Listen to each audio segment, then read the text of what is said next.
Guys, আমি সঙ্গীতা চলে আসলাম আবারও রান্নার একটা ভিডিও নিয়ে। তো দেখো আজকে বানাবো একদম দেখো চিকেন কষা, দেখতে পাচ্ছ। আর দেখো এই যে দুধ জাল দিয়ে নিচ্ছি, কেন বলো তো, বানাবো পোলাও। এ দেখো চাল ভিজিয়ে মেখে রেখেছি আদা দিয়ে, আদা কুচি দিয়ে, আদা থেতো করে আর কি। তো এখন দুধ উতলে গেছে, গরম জল করে নেব। চিকেন অলমোস্ট হয়ে গেছে, পোলাওটা গরম গরম খাবো বলে জাস্ট দেখো লাল লাল ঝাল ঝাল চিকেন। বাঙালি বস, এই চিকেনে আলু দেয় না, কিন্তু আমি বাঙালি, আলু ছাড়া চলে না, আমার চলে না, মেয়ের চলে না, আমার ভাইয়ের চলবে না।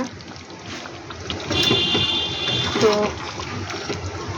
সবাই মিলে খাবো একসাথে। আমার ছোট আবার পোলাও খায় না, জানো না, জ্বালাতন। ফ্রাইড রাইস খায়, বিরিয়ানি ভীষণ ভালো খায়, তোমাকে একটুও খাইয়ে দিতে হবে না। ছোট একবারেই নিজে খেয়ে নেবে, এতটা বিরিয়ানি ভালো খায় ছোট আমার। কিন্তু ফ্রাইড রাইস পোলাও খাওয়া যাবে না। তো চলো দেখে নাও আর একবার, ঠিক আছে। একদম কষা করবো, একদম কষা, দেখেই দেখো একদম কেমন লাগছে। তো পোলাওটা করে নিই, তো চলো এখনের জন্য টাটা।